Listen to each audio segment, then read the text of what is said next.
नमस्कार मंडळींनो. जगद्गुरू संत तुकाराम महाराज यांचे 11वे वंशज जे देहूमध्ये राहत होते, देहूमध्ये त्यांचं वास्तव्य होते, ज्यांचा साखरपुडा आत्ता महिन्यापूर्वी झाला होता आणि आता लगेच त्यांचं लग्नही होतं 1 महिन्यात.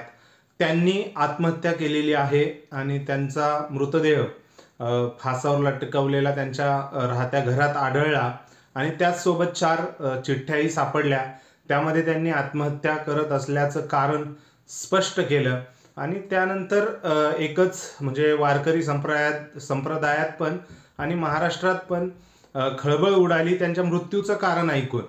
त्यांनी आत्महत्या करण्याचं कारण सांगितलेलं आहे की त्यांच्यावरती कर्जबाजारी होते, त्यांच्या आर्थिक विवंचना होती, 32 लाखाचं त्यांच्यावरती कर्ज झालेलं होतं, हे त्यांनी त्यांच्या चिठ्ठीमध्ये नमूद केलेलं आहे. आपण ह्याच गोष्टींचा आज थोडासा वेगळ्या अँगलने बोलणार आहोत या गोष्टींबद्दल. कारण एकनाथ शिंदे यांनी आता 32 लाख रुपये त्यांच्या कुटुंबियांना देण्याची जाहीर केलेलं आहे. विजय शिवतारे यांच्याकडे त्यांनी ती रक्कम सुपूर्द केलेली आहे आणि आता विजय शिवतारे त्यांच्या कुटुंबाची भेट घेऊन त्यांना ती 32 लाख सुपूर्द करणार आहोत. आपण बोलणार आहोत या गोष्टी ज्या काय घडल्या आणि म्हणजे अशा काय रिझन्स आले की त्यांनी आत्महत्या एवढं टोकाचं पाऊल उचललं, ते पण जगद्गुरू संत तुकाराम महाराज यांचे वंशज. व्हिडिओ आवडल्यास लाईक करा, तुमचे विचार कमेंट सेक्शनमध्ये कमेंट करून नक्की कळवा आणि चॅनलला सबस्क्राईब करायला विसरू नका. ज्यावेळेस ही घटना घडली, म्हणजे ज्यावेळेस ही घटना समोर आली, त्यावेळेस बहुतांशी वारकरी संप्रदाय आणि महाराष्ट्रात पूर्ण म्हणजे हळहळ व्यक्त झाली. कारण ज्या वारकरी संप्रदाय, ज्या संत तुकाराम महाराज यांचे आपण अभंग असू द्या, त्यांची जनजागृती, कारण शिवाजी महाराज यांच्या काळापासून यांच्या समकालीन हे संत तुकाराम महाराज होते. त्यावेळेस त्यांनी जे संतांचं काम होतं ते जागरण करणं, लोकांना जागृत करणं, ह्या विषयांमध्ये आपण भरपूर कथा आणि हेही ऐकलंय संत तुकाराम महाराज आणि शिवाजी महाराज यांच्याबद्दल. सेम त्यांचे जे 11वे वंशज होते हेही शिवाजी महाराजांच्या बाबतीत त्यांना खूप इतिहासाचं वेड होतं आणि त्या संदर्भात ते शिवव्याख्यातही बनले होते. त्यांची व्याख्यानं अनेक ठिकाणी आयोजित केली जायची आणि त्यातनंच त्यांची जर तुम्ही व्याख्यानं ऐकले तर तुम्हाला कळेल की त्यांची माइंडसेट हा व्यवस्थित होता. कारण त्यांनी शिवाजी महाराजां यांच्याकडनं जे शिकायचं आहे त्याबद्दल मी एक जी क्लिप ऐकली होती त्यांच्या संभाषणाची, त्यांच्या व्याख्यानाची. त्यांनीही तिथे प्रेरणा घ्यावी, मनुष्यजन्म लाभलेला आहे, त्याचं कुठंतरी समाजासाठी मार्गी लावणं हे त्यांनी तिथे स्पष्ट सांगितलं होतं. परंतु अशा ज्यावेळेस लोकांना आपण जे जनजागृती करतो अशा माणसाला, आणि ते पण संत तुकाराम महाराज यांच्या वंशजाला आत्महत्या करण्याची वेळ येते, तेही आर्थिक विवंचनेतनं, हे खरंच खूप म्हणजे वाईट आहे आणि आपल्या सत्य जे समाजामध्ये चाललेलं आहे त्याच्यावरही परत विचार करण्यासारखी गोष्ट आहे.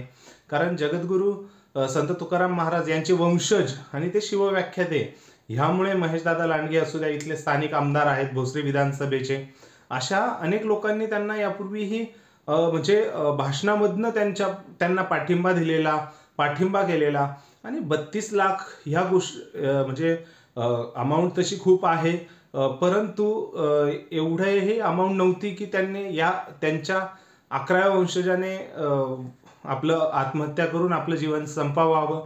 त्यांनी आपल्या चिठ्ठीमध्ये लिहिलेलं आहे की म्हणजे 7 लाखाची माझी गाडी आहे, ती विकावी, त्यातनं 7 लाख जातील आणि बाकीचे 25 लाख माझ्या आईबापांना फेडण्यासाठी माझ्या मित्रांनी मदत करावी, असं त्यांनी आवाहन केलं होतं.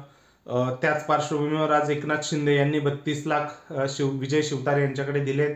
ते आता उद्या त्यांच्या आईवडिलांची भेट घेऊन त्यांना सुपूर्द करणार आहेत. तर हाच प्रश्न आला की म्हणजे 32 लाख हे ते जिवंत असतानाही त्यांनी जर भूमिका स्पष्ट केली असती, आपल्यावरती काय वेळ आहे ती जर ते बोलले असते, तर निश्चितच समाजातनं कुणी ना कुणी त्यांना नक्कीच मदत केली असती.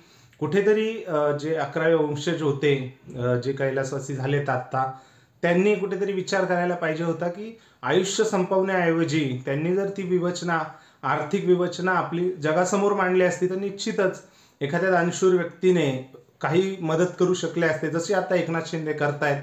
म्हणजे जीव तर गेला नसता, जीवाशी तर ते खेळले नसते आणि आपल्या पिढीलाही जगद्गुरू संत तुकाराम महाराजांचं जे कार्य होतं त्यांच्या वंशजाला आपल्याला म्हणजे वाचवता आलं असतं आणि ते पुढे आपल्या विचारातनं ते जनसेवा लोकसेवा करत राहिले असते.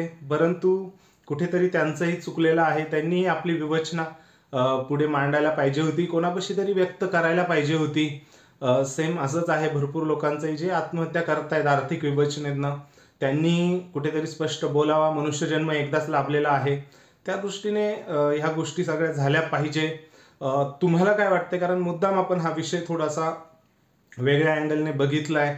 कारण आत्महत्या करणाऱ्याला ठीक आहे, कुणी मदत नाही केली तर नंतर ते टोकाचं पाऊल उचललं असं आपण समजू शकतो, परंतु ते चुकीचंच आहे आत्महत्या करणं. आणि त्यातल्या त्यात अशा म्हणजे एवढा ऐतिहासिक जो वारसा लाभलेल्या माणसाने असं करणं पैशासाठी. आणि आता तर तुम्ही बघितलं जीवही गेलाय, परंतु आता 32 लाखाचं एकनाथ शिंदे यांनी दिलेत, परंतु तो जीव आता आपल्यातनं नाहीसा झालेला आहे या भूतलावरनं. सो या गोष्टी आपण आज बोललोय. तुम्हाला काय वाटतं या एकंदरीत प्रकरणाबद्दल? कारण त्यांचा निर्णय निश्चितच चुकलेला आहे, परंतु तो निर्णय घेण्याआधी त्यांनी पुढे कोणाशी बोलले असते, विवेचना केली असती आपल्या प्रॉब्लेमची, तर नक्कीच फायदा झाला असता.